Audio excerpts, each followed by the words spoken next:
ایک عورت اپنے نندوئی سے نند کے شوہر سے بہت کلوز ہو چکی ہیں، میسج پر ہنسی مذاق کرتی ہیں، سسرال والے یعنی باقی لوگ اور ان کے شوہر منع کرتے ہیں تو کہتی ہیں کہ تم تو مجھ پر فالتو ہی شک کرتے ہو، اور رونا پیٹنا شروع کر دیتی ہے، لڑنا جھگڑنا شروع کر دیتی ہے۔ کیا حکم شرع ہوگا؟ دیکھیں، عورت کا بغیر ضرورت شرعیہ کے کسی مرد سے تعلق بڑھانا اور اس طرح ہنسی مذاق کرنا، یہ چونکہ آہستہ آہستہ ایک برائی کی طرف لے جا سکتا ہے، اس لیے شرعاً اس کو منع کیا جائے گا۔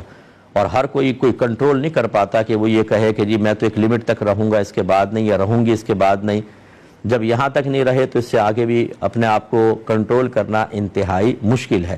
تو لہذا عورت کو چاہیے، بلکہ مردوں کو بھی چاہیے، کہ اگر کوئی بھی ایسا کام جس کو دیکھ کر لوگ بدگمانی کریں، زبانی یا قلبی غیبت کے اندر مبتلا ہوں، تو مومن کو ایسی کسی چیز میں انوالو ہونا بالکل شرعاً جائز نہیں ہے۔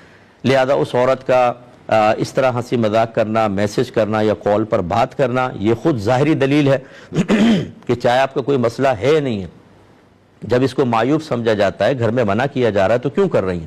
اور پھر اس پہ رونا پیٹنا شروع کر دینا کہ تم تو مجھ پہ فالتو شک کر رہے ہو۔ فالتو کہاں سے ہوا؟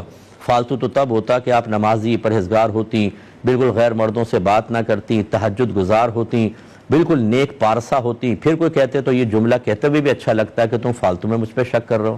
سارے آپ قرائن پیدا کر دیں، ظاہری علامات اختیار کریں، اور لوگ آپ کو رابعہ، بصریہ، ثانیہ بھی سمجھتے رہیں، یہ کیسے ہوگا بھائی؟ تو بالکل وہ عورت گناہگار ہے، اسے بالکل اپنے شوہر کا کہنا ماننا چاہیے، نہیں مانے گی ناشزہ ہوگی۔